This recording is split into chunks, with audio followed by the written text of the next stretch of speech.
Maybe. Good.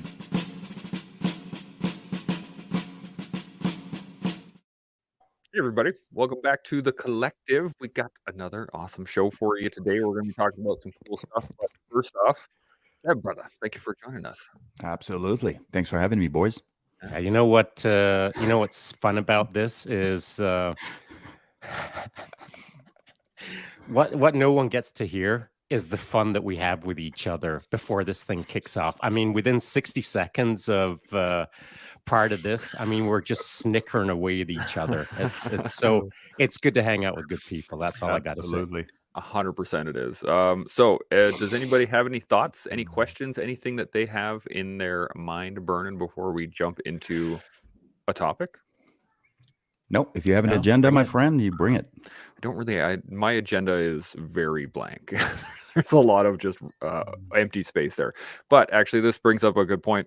Actually brings up what we were talking about earlier. So we were talking about language, and that I am learning French, and that I'm taking, I'm using Duolingo on my phone, and I do a little lesson every day or a couple lessons or whatever. We were talking about the differences between Parisian French versus Quebecois French. But it goes to say that really your language in general is going to be changing based on where you're, like, the people you're surrounded by. And if slang starts to bleed in based on, whether you're trying to be proper or you're trying to be relaxed. Do you guys notice any major differences? I don't know, Shaun, do you speak any other languages? Yeah, I do. I actually speak quite a few. Okay. Have you guys? But the language is known as this. In fact, I got to experiment with it this summer when our two boys who've gone through almost the complete second language program here in BC, they've been in French program and English program since, I don't know, kind of the start of junior high, kind of elementary school sort of thing. And so they're supposed to be able to speak a second language. Do you know who spoke the most language over in Europe this summer? Me. Because I speak the language called I can communicate with anyone, irrespective of what language they speak. So I speak very little French, but I can get things done because I know how to communicate. Yep. He's very good at hand signals. That I want that. Go ahead, Seb. What are you gonna say? I can't remember what the ratios are specifically, but it's some ridiculous amount of people's comprehension to what it is that you are trying to say that comes from other things than what's actually said. And I think that only, if I recall correctly, and I don't want to quote the numbers wrong, so don't quote me on this and just look into it, but it's something along 7% of what you are actually conveying comes from your words. And the other side is 30% or something from your appearance and 50% from something else. So it's you have like there's a massive misunderstanding, generally speaking, amongst people, how important certain aspect of our communication, and if I could speak, it'd be great, but certain aspect of our communication is actually, we're putting a lot of weight in places where there's less weight needed, and we're taking weight load off in places where we should be focusing in our communication. So Shaun, all you're doing is essentially an extrapolation of that, right? You're going out and you're using one of the communication method that's the most effective to communicate and do it without words, but anyway. Less words. And that's a learned skill, by the way, for anyone who's listening to this. You have to go out. I mean, if you've never left your small town in Saskatchewan or Manitoba or wherever, you probably aren't being challenged by the broader world around you to try to figure out how to communicate with it. And so I've just bounced around enough that with enough people that don't speak my language or I don't speak theirs. I mean, not even a single word. Usually when I bounce into a country, I do need to know this, and I'll give you the example, donde está el baño, and that means where's the bathroom. And so as long as I've got that single sentence in whatever language or country that I'm in, if I know how to say, where's the bathroom, the rest will take care of itself. I can figure everything else out. So there's a time and a place where I need to go to the bathroom. So I need that single sentence. But beyond that, everything else is easy, man. I Mhm. don't even have to speak a word with a person. I can communicate with them irrespective of what's going on, even if there's time sensitivity. If there's, let's pretend for a moment, there's incoming rounds we're being shot at, I'll be able to communicate with that person just by looking at them and visually helping them understand what's going to happen next. No words are required if you are used to communicating without words. But at the same time, you've got to be used to communicating with a wide variety of people in a wide pile of settings so that you can be comfortable in all matters and be able to distill what's required in a glance and then get on with the job at hand. Mhm. That's a great point. And the ability to communicate, I think, as you said, it's a learned skill. But more so than that, I think the great point you made is that you have to be able to switch your communicative styles based on who you're interacting with. Mhm. And I mean, you see this all the time with, guys who are used to being down in the bay with the boys, and then they get called up to the office and they don't know how to talk because they're used to using a lot of verbiage that is not so eloquent, to say the least. Yeah, and they're nervous That too. because they're used to hanging out with their pals, and now all of a sudden there's a guy sitting behind a desk looking officious, and the boys are super uncomfortable because it's not their wheelhouse, it's not what they're used to. And so Mhm. to that point, it's less about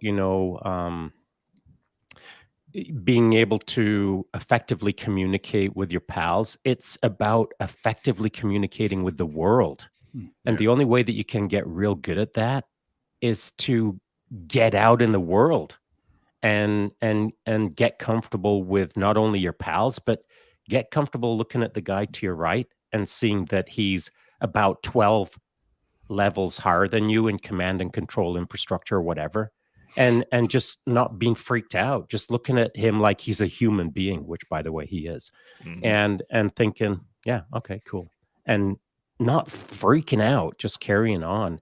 And that takes a while to get used to. You can't be a day one private, as an example, and have all of that figured out, but you should have it figured out within about 4 to 5 years. Mhm. And if you haven't got it figured out by then, it's because no one guided you through that process. And if no one's guiding you, well, get used to the idea that you got to start guiding yourself. Get comfortable with the world around you for sure. Yeah. It's a tricky subject too, because communication as a whole can be challenging, but it can also be really, really simple. And I love the fact that you brought this up, Seb, was the fact that most communication is in body language and the Tone. tone and the Mhm. visual aspect. And when you actually think about other languages that you know brings to mind Japanese, where it is a tonal language, and you can say a word that is spelt basically the same, but using a slightly different tone, and it will change the meaning of what it is you're saying. So it's very challenging to deal with. Do Oh, you guys? just sorry, I'd like to throw this in Yeah. because I was considering, how Seb is probably thinking about this subject, and it made me draw a delta or a distinction between, we'll say, your standard issue military career and your standard issue RCMP career. I think that RCMP members are far better communicators than the standard issue military I'd career, agree to that. Yeah. and that's because they're taught to communicate, and not just taught how to communicate. And these are generalizations, of course, but pressure tested in communication styles. So in those role playing scenarios in Depot, as an example, you have to figure it out. You have to figure out how to speak better, and more importantly, what the best part of communication is that isn't often thought of: listen better. And Mhm. so in the military, if you're communicating with someone, it's generally thought you're delivering, Hmm. but you're not receiving. And that's a skill set that is just not discussed in the military, how to properly listen.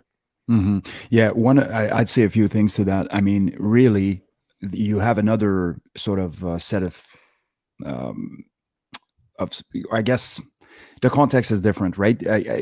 Because you now are no longer dealing with, say, 19 year olds either, right? So now you're mid 20s to 30s, right? Like, so now you Yeah, also that's a have fair point. you also have more life experience and more communication. And now we're seeing some issues as a result, of course, of, the high tech world that we live in, and some of the interactions that we don't have to be at the level at which we need to be. And unfortunately, we obviously, and when I say we, I mean the military in general, but also policing in general, we're seeing a substantial drop in people's ability to communicate effectively, which is now needing to be addressed at a almost catastrophic level. And so anyways, I digress, but there is some really, really awesome stuff on neuroscience and communication. And I was reading last week, I was just so happened to read an article because I was writing a paper on, what was it? Age of criminal responsibility, and how the youth brain works, and how they can be swayed certain ways in inspirational leadership. So it sent me down the drain of inspirational. Well, it's not a drain, but it sent me down the rabbit hole of inspirational leadership, and how is it actually achieved. And one of the constant that's there with all these great leaders, like, Gandhi and Mother Teresa, and like the list goes on and on and on, like just Martin Luther King, and just a great Nelson Mandela, and just a great list of some of the, I think it was like the 100 most inspirational leaders, Abraham Lincoln, and so on. Anyways, basically their ability to communicate to an end state. So communicate with people in order to make them feel. And that is something it didn't surprise me at all. But basically, they all had that in common. If you're capable of being such an engaging speaker and having communication with people to the point where you can actually elicit emotional reactions, you are actually achieving something at a communication level that far exceeds passing on a message. Right. And so this paper, with the name escaped me at the moment because my brain is full of useless information. but if you ever need to refer to it, or if you'd like to read it, it's just an amazing paper. And there's a lot of neuroscience to that explains all of this and how it works. And it's quite impressive. Well, I got a question for you because I haven't read that paper, at least that I remember. So when you were reading it, did you, because here's what I thought when you were saying that is, cool. When I'm communicating with a person in 3D who's standing right in front of me, I feel like I can communicate reasonably well. But digitally, across the internet, that's a whole different level of neuroscience that is still a puzzle. And being able to communicate is, I find, to be more challenging, of course. But I haven't really thought about how to communicate digitally and try to give some sort of a wrap around it to embed or enmesh or impress or influence or shift people in the digital world through a more neuroscience-based approach of either inflection or lighting, or I don't know. Digitally, have you thought about it much? Yeah, no, not really. I mean, I did, because I read a few books, like one of them, and again, I'll have to go back in my bank here. One of them is, what's it called now? The Art of Communication. Because there's two books. There's one that's The Art of Communication or something like that, and then the other one is The Art of Communication, digital communication in the age of digital comms, right? And yes, Shaun, like in there, he addresses a lot of those issues, but I don't think that at the core, those issues are what the speaker himself has to be changing. Other than those are external factors that are associated with digital communication.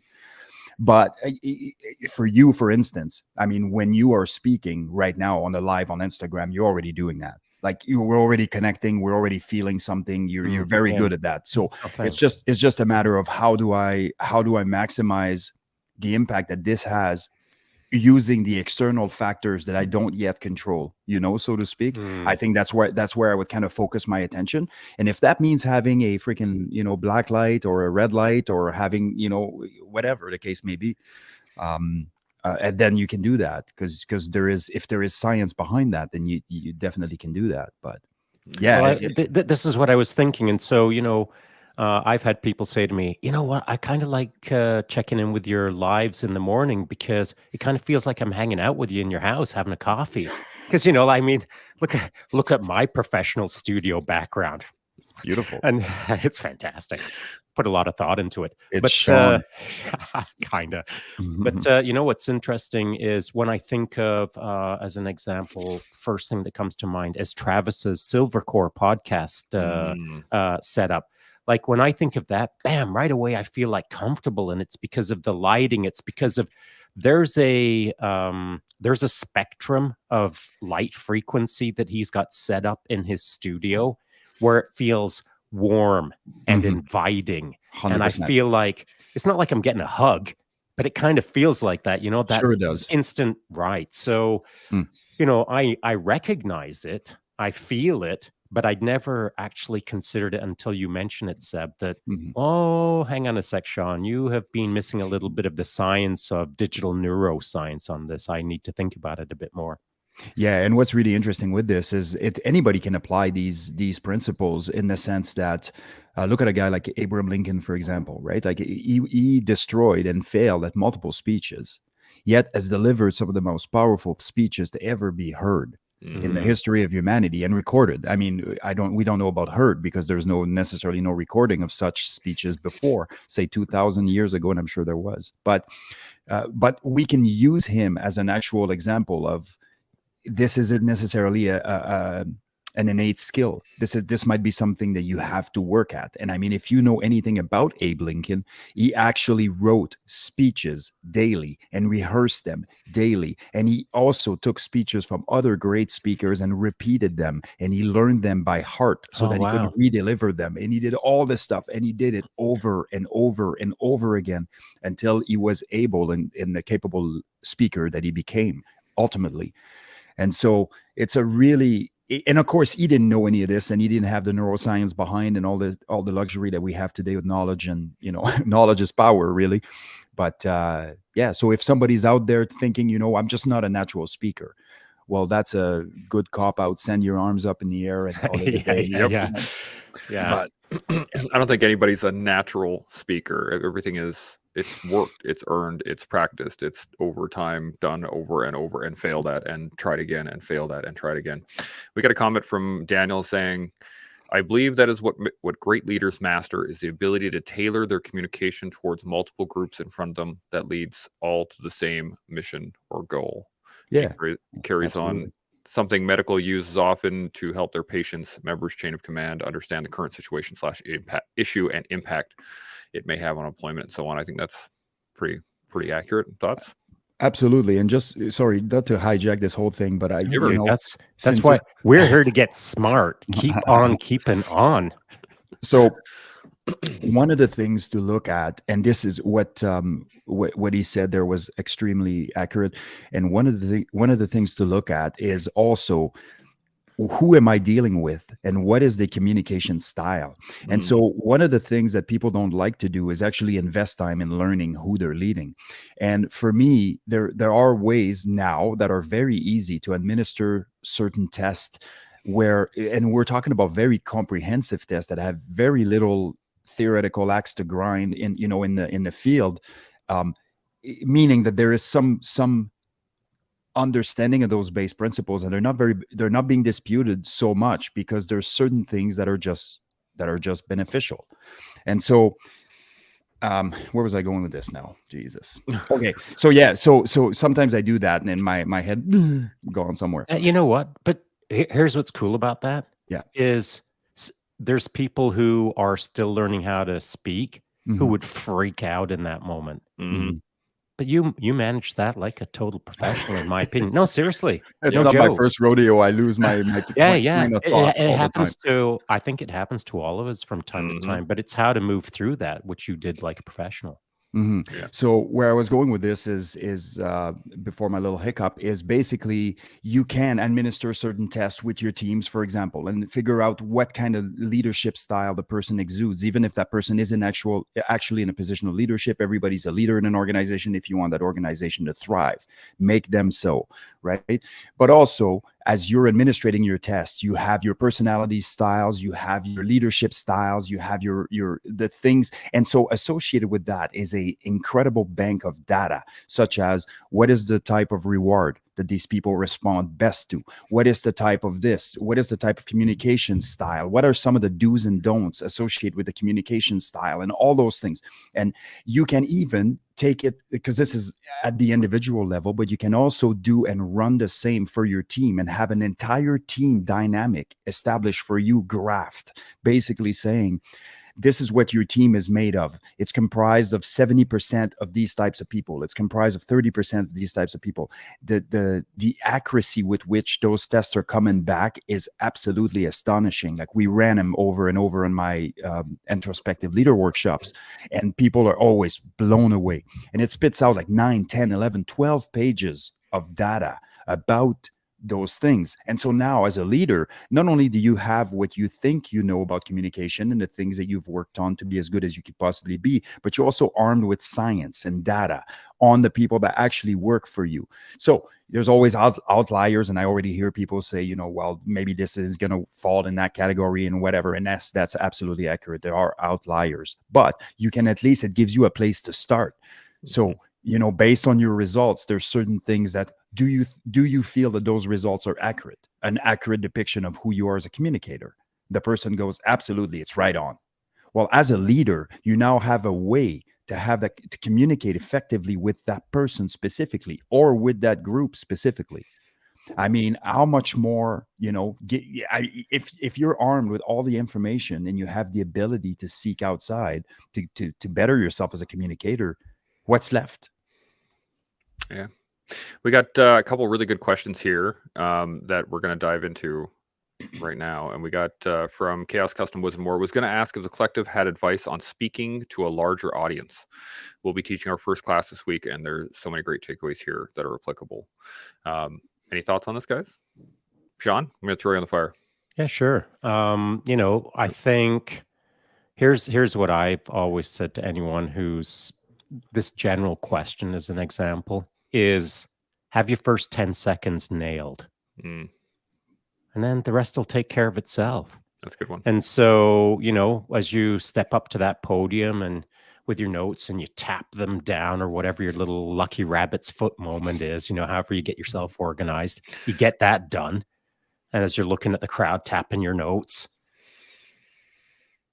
and then you get your first 10 seconds out of the way, and it'll sort itself out. And for me, it was kind of that who, what, when, where, why, how. So good afternoon. My name is Warrant Officer Shaun Taylor. This afternoon, what I will be covering is the stripping and assembling of the C7 rifle, blah, blah, blah, blah. 10 seconds. Yeah. Get that out of the way. Now you're in the game. Yeah. Where it kind of all falls apart is when you don't have your first 10 seconds sorted out. Now you're stepping truly into the void. And if you're uncomfortable in that, things can kind of fall apart. I'm super comfortable stepping into the void, but I am also even more comfortable by having 10 seconds pre-void. So get your first 10 seconds nailed and you'll be all right. Yeah. Seb? Yeah, so there's a few things there that maybe might be helpful. But first of all, a larger audience is just an audience. Yeah. Right. That's like saying, if I shoot a straight round at 5 meters and I move to 15 meters, oh my God, everything's changed. Nothing's changed. A straight bullet at 15 at 5 is a straight bullet at 15 if the principles remain the same. Right. So just act the way you would if you spoke to one person respectfully. Right. And so I say respectfully because sometimes if you're one-on-one with someone, you may get very familiar, and now you have a different idea of what this should look like and how it should sound when you're speaking to a group. But really, it makes no difference how many people are watching. What if I said to you, I want you to record your conversation or your presentation to a Zoom thing, and we'd send a link to 50,000 people? Would you change how you communicate? You probably wouldn't even care, right? Because they wouldn't be in front of you in your face. Now, this is, Shaun nailed it. Have your rehearsals, especially for the beginning, your opening statement. The rest of it, I don't try to micromanage it too much, because most of the time I don't even end up talking about some of the stuff that I was rehearsing. But Mhm. what's really important is the first couple seconds. Do I want to listen to this person or not? And I'm not trying to impose my competence on them, but I'm trying to be genuine. And that's a critical skill. Be genuine. Like, they need to see somebody up front. That's somebody that they feel they can connect with, because there's relatability there.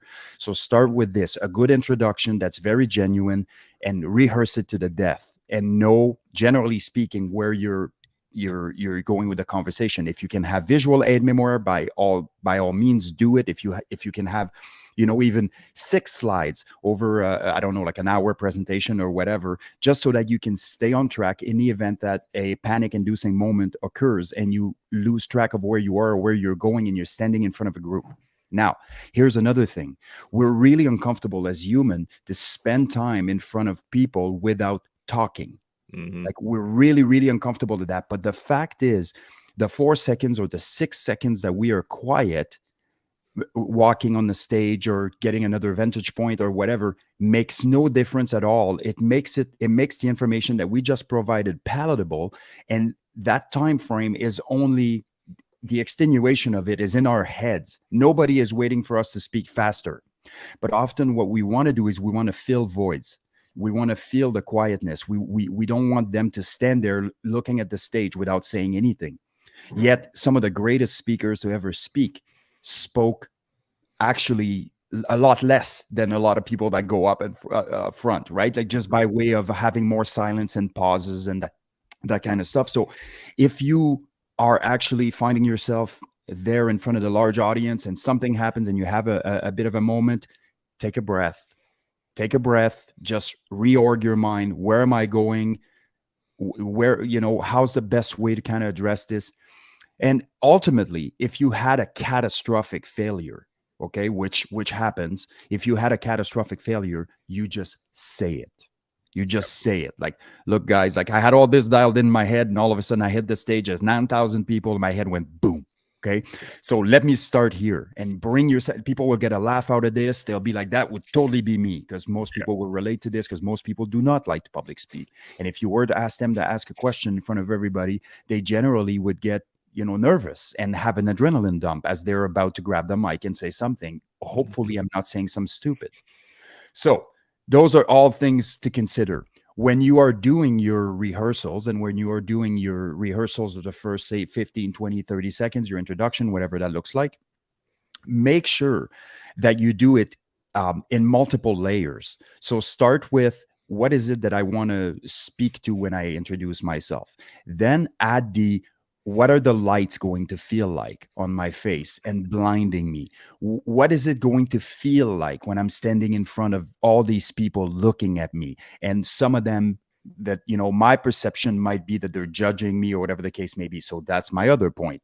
Do not worry about what you think you read on people's faces.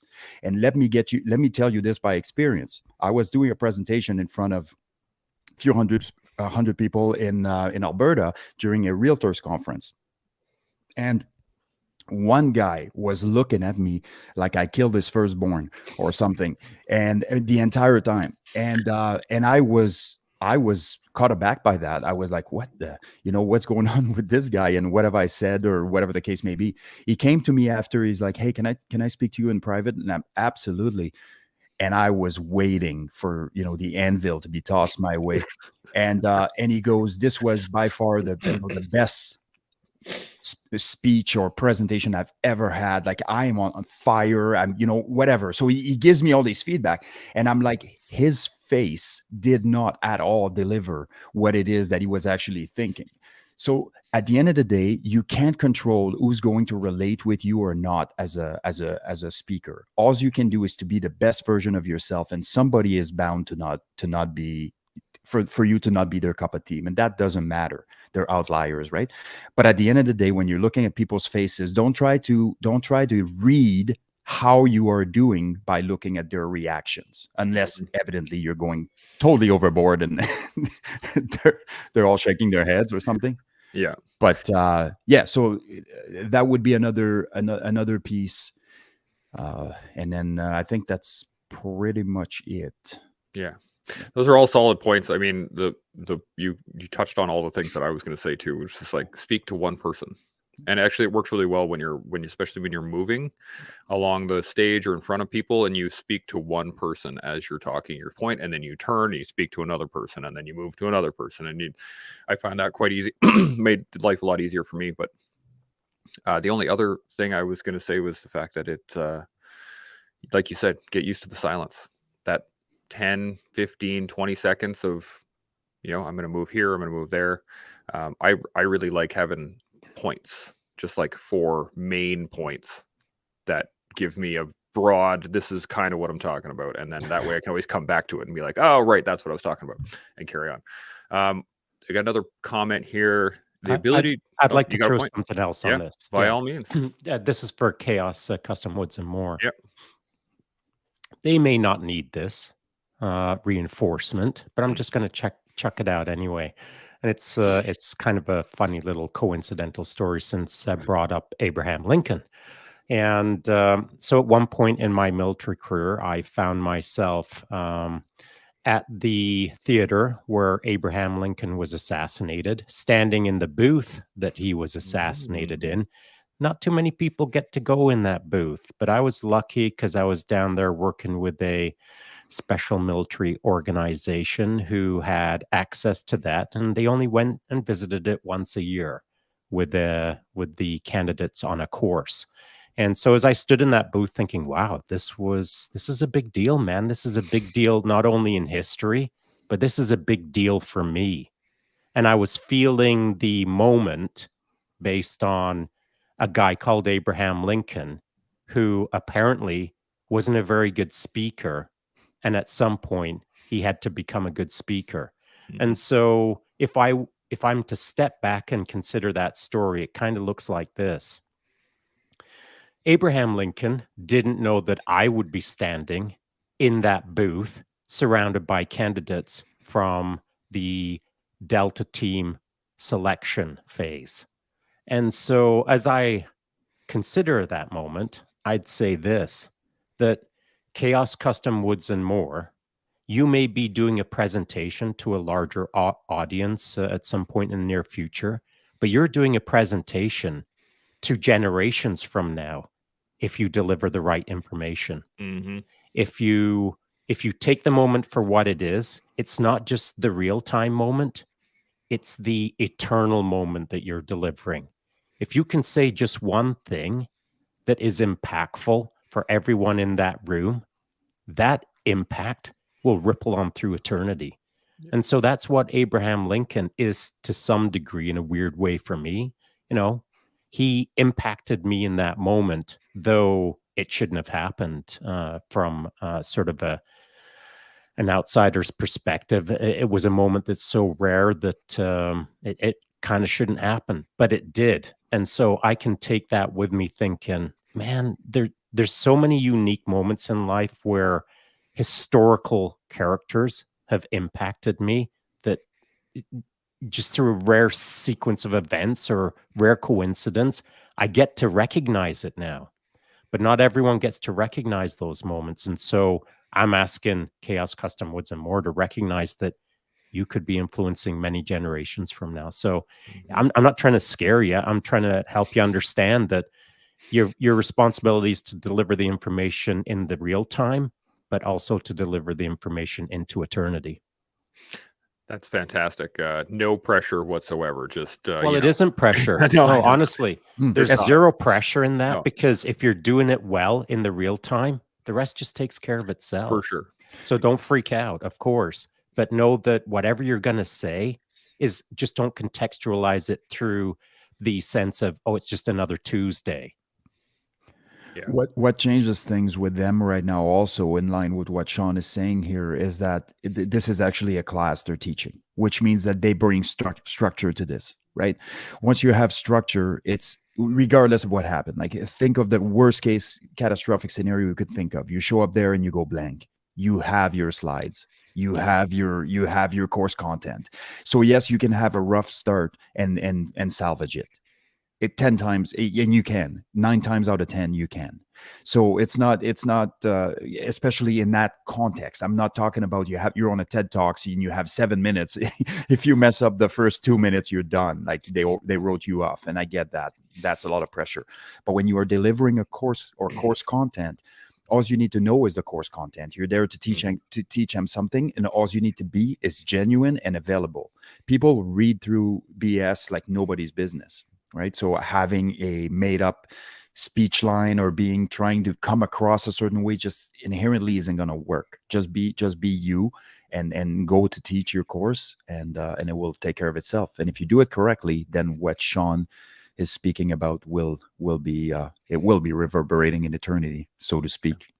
Yeah, and even if, as Seb said, even if you do it completely wrong, terribly wrong, do you know what I'm going to take away from that class is, wow, that was a disastrous start. But man, it all got turned around. And then I had a few laughs. And then I got to meet the instructor, and he or she was pretty cool. And that's how I remember things.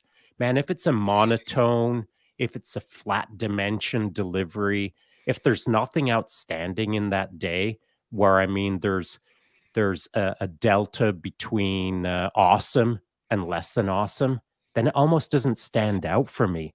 If a good leader or a good sort of instructional delivery individual shows up and they crack it out of the park, yeah, I'll remember it, but I won't remember it quite as much as if they're walking down the center aisle towards the podium, they trip on their shoelaces and take a header, and the place bursts out into laughter. And then they stand up, and that's when it becomes important.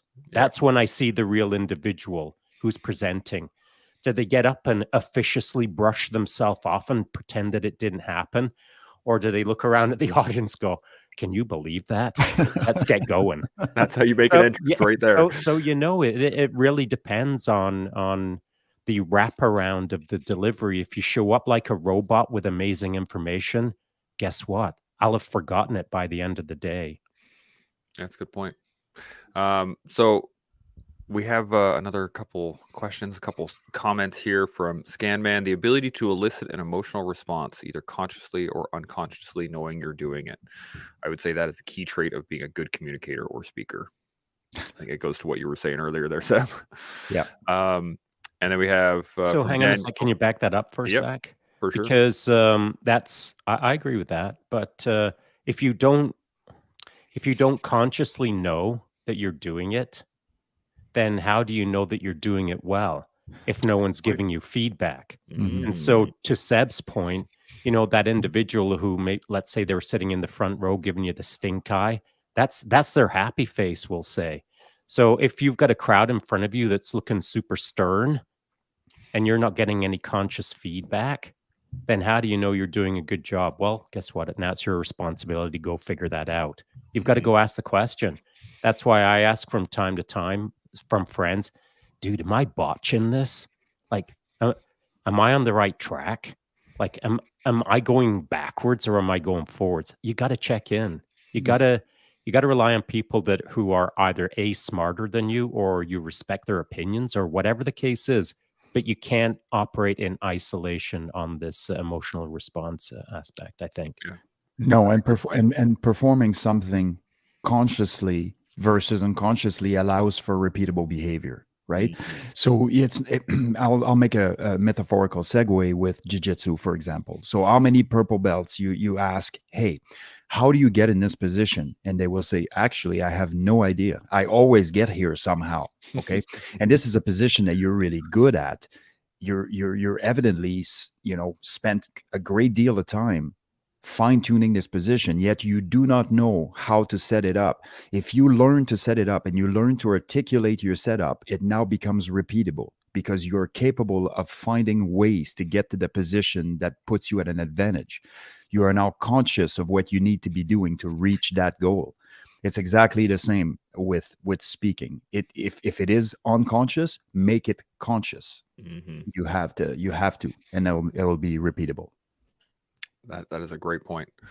Any other comments on that? We want to carry on? Everyone's good? Okay.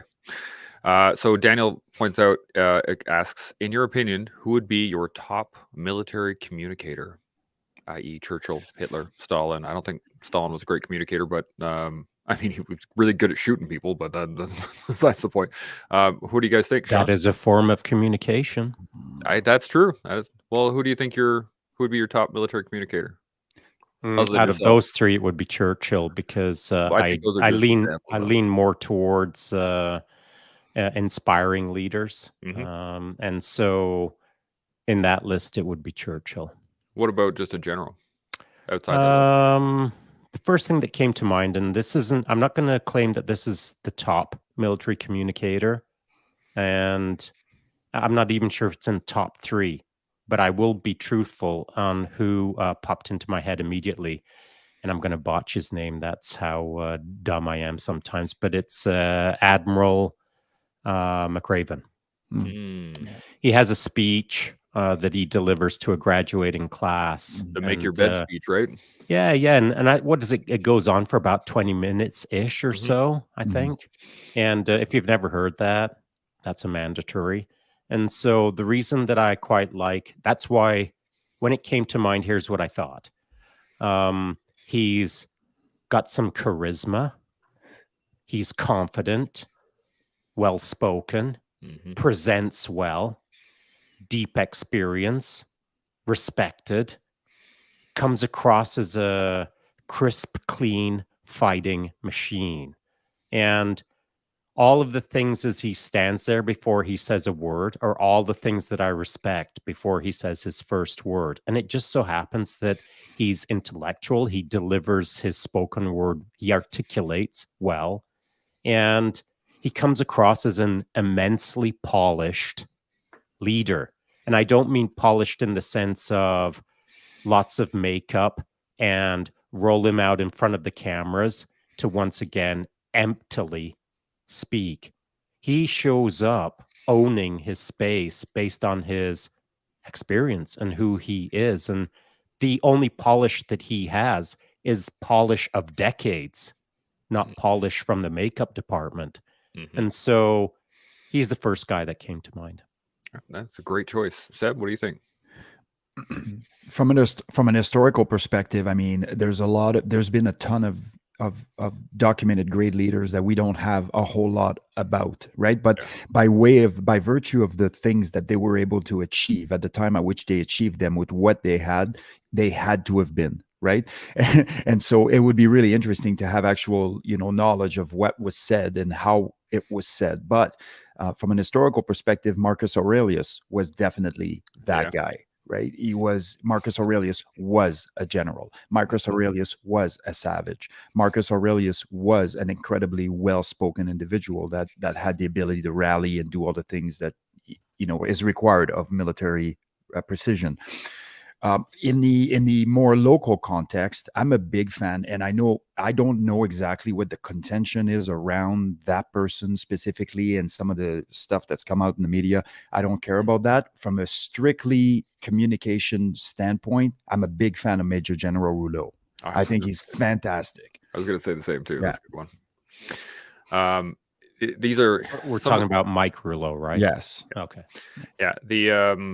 The first one that came to my mind actually was, and just lost the train of thought on that, was welcome to my club. So let me fill in the gap on Mike Rouleau. So I had the privilege of watching Mike come into the unit, and when he didn't know anything about it, and he came in as a super cool guy, and he was never uncool.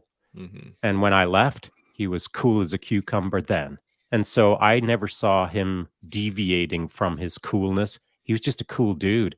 He spoke well. He held his space well. You respected him because he didn't say dumb things, man.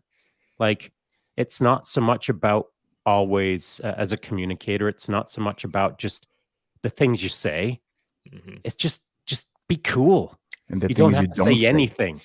Yeah. Just hang out and be a cool dude. And that will go 1.5 miles downrange towards being even cooler. Yeah. I remember now. It was General Rommel. Everything I've read about him says that he was an outstanding communicator, especially the fact that he was up in the front with his troops working and being able to communicate extremely well, which enabled his successes through North Africa and a lot of other areas that he was fighting in. But there's been some absolutely outstanding military communicators throughout time, and I think a lot of them are left kind of in the in the dirt a little bit because they're just not talked about. There aren't many books about that one random sergeant who led his troops from the coast of Normandy all the way through to Germany. There's just not a lot of books about that particular guy, or the random corporal who saved his men because he was able to communicate. Certainly, like there's all kinds of examples that aren't written about, and they kind of get left to the wayside a lot because not a lot of books were written after about the troops. A lot of generals and a lot of higher up officers write books after the wars and talk about communications and styles and so on and so forth. But I think a lot of it gets left to the wayside. So there's that. That's Chaos Custom says, thanks, guys. So there you go. Good luck with everything. Yeah, man. Let us feedback know right away. Yeah. Let us know how it went. Absolutely. And then we got this one here: the importance in getting the feel of the audience, knowing their areas of knowledge and expertise, their experience. That's a key thing. If you're going into it blind, you don't know who your audience is. They're gonna have a rough talk. And before it escapes my mind, I will segue. Basically, what I do is I want to know who my target audience is. That's an absolute fact. But also, where is the common grounds? You need to establish the common grounds before you start spouting your mouth or bringing your experience into the picture, because you need to understand that your experience is viewed through your lens, and your lens understands how your experience benefits a certain type of people or everybody, but they don't. So they don't have that. So if you're coming in from the military, what does the military have to do with realty, for example? Or if you're coming from policing, what does that have to do with realty? And why should I be listening to you, right? And so for me, it's that bridge the gap approach. Who am I speaking to, and why is some of my experiences potentially beneficial to them? And it's not for me to sell them that, but it's through my words and my actions and the way I deliver it, have the ability to connect. But also, I also have to know enough about what they do so that I can relate certain things that I say with what it is that they do. For example, if you're a realtor and you have to do cold calls, well, if I didn't know that realtors are doing cold calls, I never do that. When they hear that, they now have a piece of that person that's communicating with them that actually understands them on a deeper level. And that's nothing. It's just a surface level information piece, right? But it is enough to create those connections. So you need to know, don't worry about knowing exactly what your audience is about, but worry about who am I speaking to, and why is what I'm bringing to the table beneficial to them? And then try to know something about them that you can correlate to their field. And that, again, reinforces that piece, Yeah, absolutely. Any thoughts on this, Shaun? Yeah, I think Seb nailed it. And to simplify it for anyone out there, just from a different little bit of a angle, you'll never know the person in front of you if you just keep talking. You got to listen. The only talking you should be doing is, "Hey, how you doing? I haven't seen you around here before. What brought you here?" And then shut up. And so the style of communication, or the art of communication, is knowing when to talk and when to listen. And if you don't know how to engage in a conversation with an unknown group, well, it's your job to figure that most important part out, is how to get them talking, not how you should start talking. And so the job is to figure out the unknown in front of you through interacting with it. And that is a communication skill that needs far more work than most people understand, because they're used to talking. They're just not used to interacting. Seb obviously knows how to interact. I'm sure that any group he stepped into that he didn't know very well, that is a lifelong skill that started probably back in Depot. Oh, it started before that. I mean, it's been just a lifelong of a lifetime of communicating. But also, I come from a background where, and this is total useless information, but just in the spirit of knowing each other a little bit better. Anyways, my mom was a psychologist, and the only thing that she was very good at a lot of things, but she was the greatest communicator I've ever been exposed to. Like, she was absolutely insanely good at communicating. And one of the things that she loved to do was to communicate with me as if I was an adult. Like, and this was Yeah, we do from the a same with our boys. exactly. And this was from a very, very young age. And we would have some very deep and meaningful conversations. But what she loved to do the most with me was communicating. And because she worked 3 jobs and because she had a bunch of things on the go, she was a single mom and it was really tough times. She would basically come home at night and then wake me up from a dead sleep, and we'd go in the living room and have like a 30-40 minute conversation, or we did it in my bed or whatever, and then I went back to bed and I went to school the next day, kind of thing. But it is a lot of practice. It's communicating when you can, is jumping on the collective when you can, if you have something to contribute, even if I'm sure if you sent Chance a message saying, hey man, I would love to come and join you guys for a bit of practice. Absolutely. Hey man, I'm all for it. Like, that's great stuff. Mhm. And it's amazing how much people have to contribute to conversations that think they don't. And then you have the other side of the spectrum, where you have people that always think they have something to contribute, and really they haven't dialed in their own business. Yeah. Right. So those two things are not mutually exclusive, and you need to know where you stand, but it's important to just do it. That's really it. Yeah, and to calibrate to where you stand requires active calibration. If your internal dialogue is "I'm good to go, I'm good to go, I'm good to go" every single day for the rest of your life, that's probably just because you're not calibrating, or at least you're not Yeah. calibrating around the right people. Mhm. And so if it's low-lying fruit all around you, you'll never want to reach up higher to higher fruit, because you're just quite comfortable cherry picking the stuff that's right there within arm's reach. It's got to be out of arm's reach. You've got to seek more difficult, higher levels, people who are just doing it better, and study them in order to understand how you can do better yourself. Yeah, that's a great point. Daniel kicked in with this one, Captain Winners on military communicators. Yeah, I think that would probably be a top one. I do have that's one cool. one question for you, Seb. Mhm. Do you still think in French, No. or do you think in English? Yeah. Yeah. Do you have to like translate when you're going back and forth? No. No, it's all No. seamless. Yeah. It's actually way easier for me to communicate in English than it is in French. Way easier.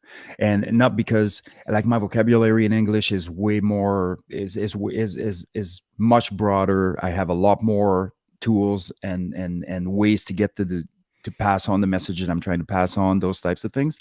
I seem to have a lot more, and probably, I mean, if I was to look at this objectively, I spent my adult life sort of fine-tuning my communication style as an adult, whereas consider that I lived in BC, say, for longer than I was in Quebec, and consider that from 0 to 15, even though I was communicating with mom and everything, obviously communicating externally was different, and so essentially spent longer as an adult than I did ever when I was in speaking French. Yeah. Right. Speaking English. And so, no, I don't think in French. In fact, I got a few funny stories, but two of my teammates, we had lots of teammates that were French, but two of my teammates I was partnered with at times for, a couple of years or whatever.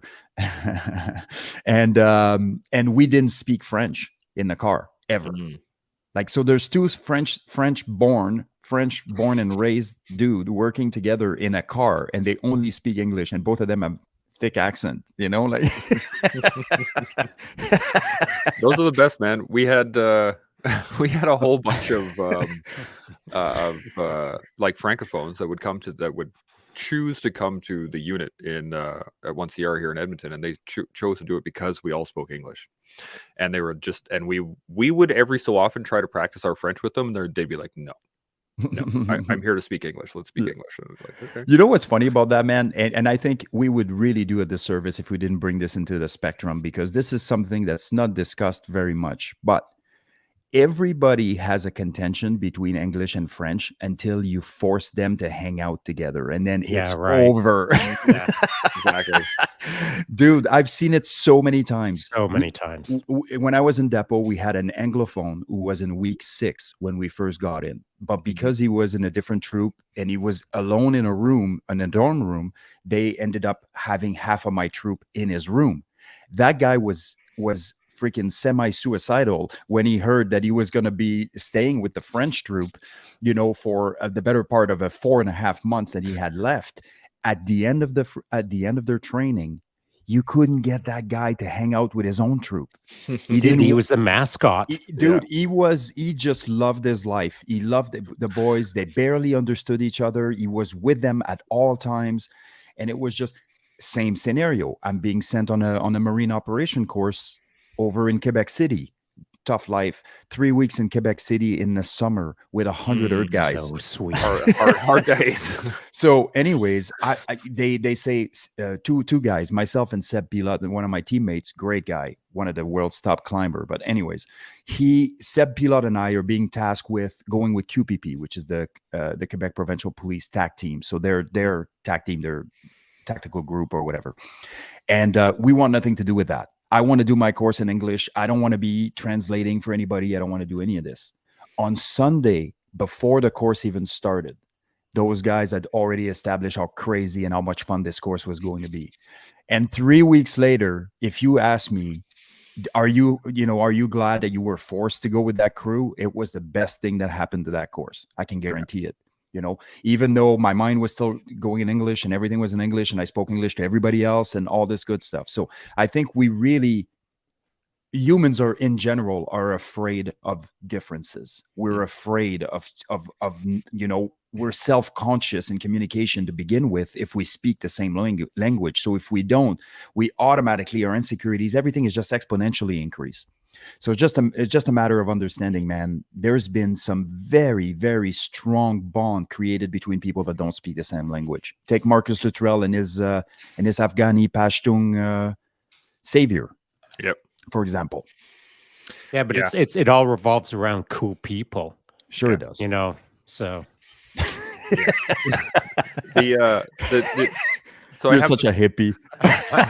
It's true though, man. You know it. I know it. I do. 100%. The nice thing is that a lot of times the initial the initial feeling of awkwardness or not wanting to be around something that is different, it just blends away once you actually start looking at it, because there are so many more similarities in life than we have differences, and it doesn't really make a whole lot of sense now. Yeah, unless you're super insecure, man. Like that's a good point. If you haven't done anything in your life, if you think that you're a pushover, if you blah blah blah whatever, if you're insecure, if you're probably not as cool as you should be. And if you're not as cool as you should be, chances are it won't be as awesome as it could have been. And so, I mean, these are just simple human traits that can all be improved in order to just have more fun in life. Mm-hmm. And it's really funny because people have contentions, and some people have experienced legitimate discrimination from people from other language groups and that kind of stuff. We're not discounting any of that, guys. This happens, and it can. And the type of people that do those things are everywhere. And so, yes, it can happen. But what we're talking about here is generally speaking. And you will find that generally speaking, it isn't the case. Now, if you find yourself in trouble everywhere you go, you're the problem. That is a fact. That's a fact. Yeah, if you're the common denominator in everything that is happening, well, guess what? You're the common denominator. You got to deal with that. That hurts. You're it. Real. Yeah. So we're just about an hour here. Any final thoughts on communication, on languages, on speaking, anything like that?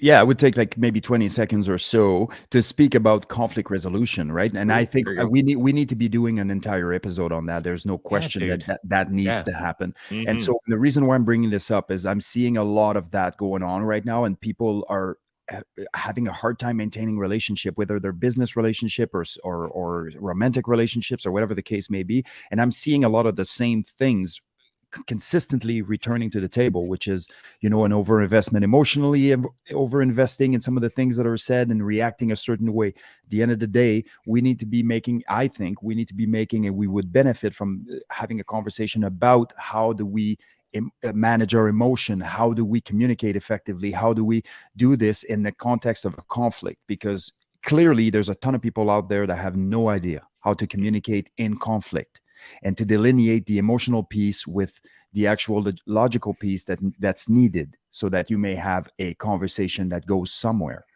And I think we really need to dive into that. I see it everywhere right now. Agreed, pal. I'm in. Let's do it. Let's get some ASAP.